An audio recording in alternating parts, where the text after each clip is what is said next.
Hello everyone, welcome to my channel. I am Sumit Dayya. Today we will discuss class 12th Indian Politics chapter 1 challenges of nation building. कोई भी nation जब newly existence में आता है, newly born होता है तो उसे बहुत सारी डिफिकल्टीज फेस करनी पड़ती है in order to become a developed nation और to move on the path of the development.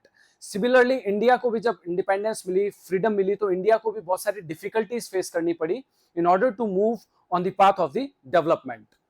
ये सारी की सारी challenges first time Jawaharlal Nehru ने एक स्पेशल सेशन जो कि कॉन्स्टिट्यूएंट असेंबली का था उसमें in the form of speech deliver करी. ठीक है, and that speech of Jawaharlal Nehru popularly known as Tryst with Destiny. He delivered that speech on the midnight of 14th-15th August 1947 in the special session of Constituent Assembly. And main content of this speech was his experience of freedom struggle. His experience of freedom struggle, his learnings from freedom struggle, and what promises as a nation now leaders has to fulfill. And the fourth is as a nation अब हमें कौन कौन सी challenges को face करना है. So this is the main content of his speech, famous speech, Tryst with Destiny. Most of the times students ask, sir, what do you mean by tryst? So tryst means to make secret deal. Tryst means to make secret deal. During the freedom struggle, जो हमारे leaders थे, freedom fighters थे, उन्होंने अपनी destiny के साथ में एक सीक्रेट डील करी कि जब हम फ्रीडम हो जाएंगे, जब हमें इंडिपेंडेंस मिलेगी तो हमारी कंट्री हम किस तरह से गवर्न करेंगे और ड्यूरिंग द गवर्नेंस हम हमारी कंट्री के अंदर कौन कौन सी क्वालिटीज को इंजेक्ट करेंगे. ठीक है, सो ये एक उन्होंने खुद की डेस्टिनी के साथ में एक डील करी थी, प्रॉमिस करी थी. So this is all about tryst with destiny. अब कौन कौन सी चैलेंजेस हैं जो फेस करी during the process of nation building, कौन कौन सी चैलेंजेस हमें फेस करनी थी during the process of nation building, जिसमें first challenge was to shape nation that was united. एक ऐसा नेशन बनाना है, एक ऐसा नेशन बिल्ड करना है जहां पे सब लोग यूनाइटेड रहें, यूनिफाई रहें. Because India is a diverse country. India में हर लेवल पे बहुत डाइवर्सिटी है.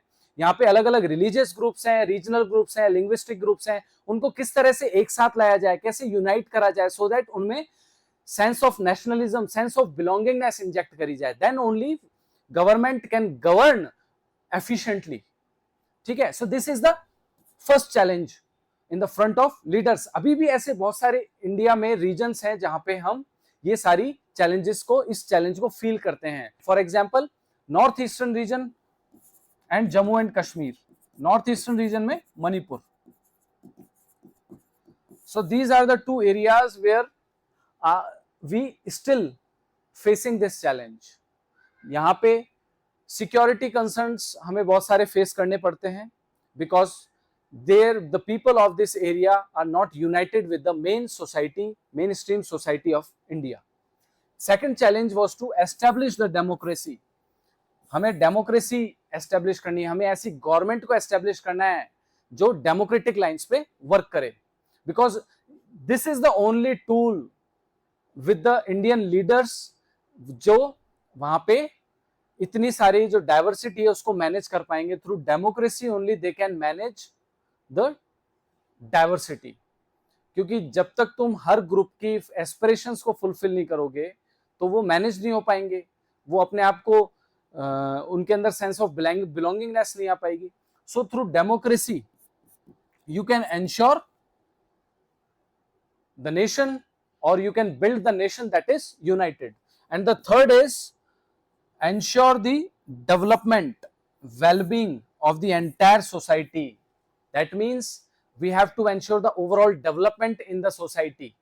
We have to ensure development and progress of each and every section and every group in the society so that एक balanced development हो सके society के अंदर. ठीक है, so that disparities नहीं आए. अगर disparities आ जाएंगी तो उससे conflicts आएंगे तो डिस्टर्बेंस होगी, पीस एंड हार्मनी सोसाइटी के अंदर डिस्टर्ब हो जाएगी. So these are the challenges in front of the leaders during the process of the nation building. अब एक साइड पे तो हमें फ्रीडम मिल रही थी एंड दूसरी side we are dividing into two nations on the religious lines. ठीक है, so we have actually mixed feeling at that time. So what were the reasons of partition? There are different reasons for the partition. So first reason is two nation theory. Two nation theory was given by the Muhammad Ali Jinnah. He was the leader of Muslim League. According to him, Muslims and Hindus were two different groups and they can't live together in the same country with peace and harmony. So Muhammad Ali Jinnah ने two nation theory दी थी और इस theory का first time जो बात हुई थी वो हुई थी माउंटबेटन प्लान में.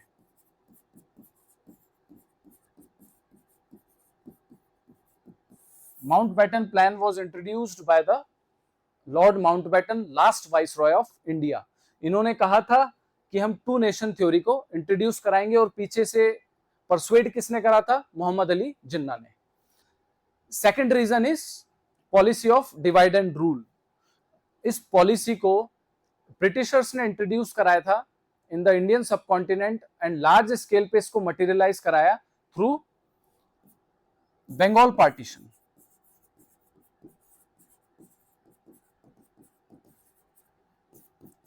In 1905 during the Bengal partition, Britishers ने policy of divide and rule को large scale पे materialize कराया to divide the Bengal into two parts so that वो जो feeling of nationalism है लोगों में उसको divide कर सके. They tried to divide the society on the religious lines. They tried to divide society into Hindus and Muslims. And the third is India Independence Act 1947.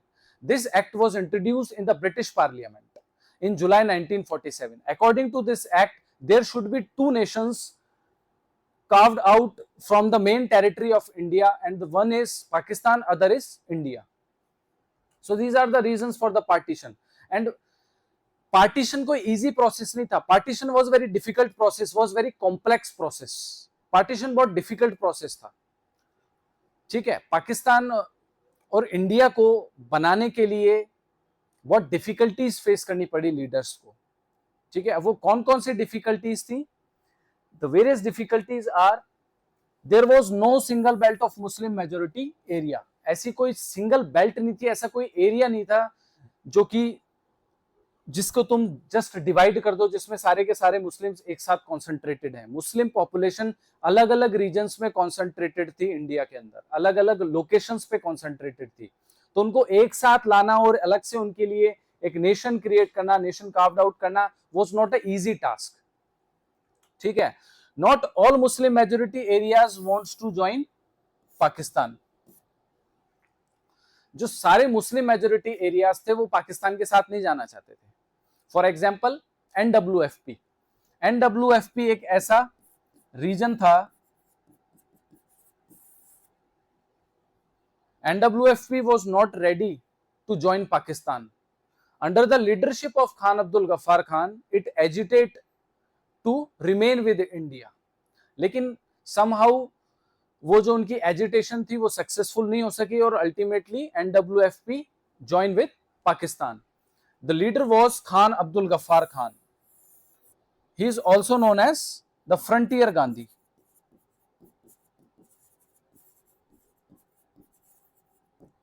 इनको frontier Gandhi भी बोलते हैं. What do you mean by frontier Gandhi? The frontier means सरहद, borders, and Gandhi because he is the follower of ideology of Gandhi. ठीक है, he is the friend of Gandhi. That's why he is known as frontier Gandhi, Sarhadi Gandhi. Other name is Sarhadi Gandhi because his area is situated on the border. That's why known as Sarhadi Gandhi. The area of the NWFP is in the neighboring area of Jammu and Kashmir and Punjab. This is the area of NWFP. So in mapping you can use this. And the third problem is that Muslim majority provinces of Bengal and Punjab also consist large areas where Muslims, where Hindus were also in majority. Punjab और Bengal province में Muslim majority के साथ में कुछ areas ऐसे भी थे जहां पे बहुत सारे हिंदूज भी मेजोरिटी में थे। तो वहां पे जो डिवीजन होना था वो बहुत लोकल लेवल पे हुआ, डिस्ट्रिक्ट लेवल या उससे भी नीचे लेवल पे जाके वहां पे डिवीजन करवाया। तो उस डिवीजन की वजह से बहुत ज्यादा रकस, बहुत ज्यादा डिस्टर्बेंस एंड क्योस क्रिएट हो गया। सो this is the third problem. And the fourth problem is the problem of minorities. Minorities के लिए कोई भी प्लान कार्व आउट नहीं करा, कोई भी ब्लूप्रिंट नहीं था कि माइनॉरिटीज को किस तरह से पैसेज प्रोवाइड करवाएंगे to go in their respective countries. तो ये सबसे बड़ी डिफिकल्टी फेस करनी पड़ी during the partition, during the process of partition. Next is the consequence of partition. What are the consequences faced by the society in the process of partition? Partition was very, abrupt process, unplanned process. ठीक है ना? It was the first time this kind of migration, large scale migration across the borders take place. So naturally there are various consequences faced by the society. So large scale migration across the borders. Across the border lakhs of people got migrated. इससे बहुत सारा disturbance create हुआ borders पे, बहुत सारा chaos create हुआ borders पे। Second is communal violence. Majority ने माइनॉरिटी ग्रुप्स पे अटैक करना स्टार्ट कर दिया। मुस्लिम्स पाकिस्तान साइड में हिंदूज पे अटैक होने लगे, इंडियन साइड में मुस्लिम्स पे अटैक होने लगे, क्योंकि इंडियन साइड में तो मेजोरिटी में कौन थे? हिंदूज, तो उन्होंने मुस्लिम्स पे अटैक करना स्टार्ट करा। पाकिस्तान साइड में कौन थे? मुस्लिम्स मेजोरिटी में थे, हिंदूज माइनॉरिटी में थे, तो उन्होंने मुस्लिम्स हिंदूज को अटैक करना स्टार्ट करा। That will actually leads to the communal violence and atrocities. Third is economic disruption. It will cause economic disruption in the society. Economically disrupt हो गई सोसाइटी। जो लोगों के बिजनेसेस थे, जो वो लोग रोज अपने जो लाइवलीहुड अर्न करते थे, उनके जो बिजनेसेस थे वो शट डाउन हो गए। So various economic disruptions took place. Refugee crisis, लोगों को रिफ्यूजी कैंप्स में रहना पड़ा, नई जगह गए, वहां पे उनके लिए कोई शेल्टर्स नहीं थे, उनको रिफ्यूजी कैंप्स में रखा गवर्नमेंट ने। रिफ्यूजी कैंप्स में the life was very miserable. कोई किसी तरह की बेसिक नेसेसिटीज उनके पास नहीं थी, कोई किसी तरह का प्रॉपर सैनिटेशन फैसिलिटीज नहीं थी। So basically they are facing very difficulty during the process of partition. Division of hearts. This is the psychological effect, the mental effect on the people who are just leaving their original places, ancestral lands, and going in another country. So division of hearts. They feel very sad when they are leaving their ancestral lands. So these are the consequences of partition. Gandhi aftermath of partition. Gandhi was not happy during the process of partition. On one hand, he was happy that we are getting freedom, but on other hand, he was very sad.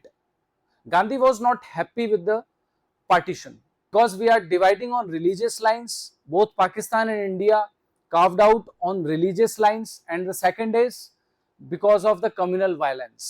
Gandhi think that people did not learn his principles of non-violence and satyagraha, ahimsa and satyagraha, that he taught people during the freedom struggle.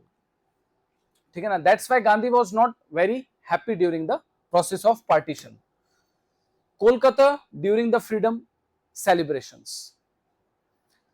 पूरी की पूरी country में violence हो रही थी, communal violence हो रही थी, लोग आपस में लड़ रहे थे on religious basis, but Kolkata presented different picture.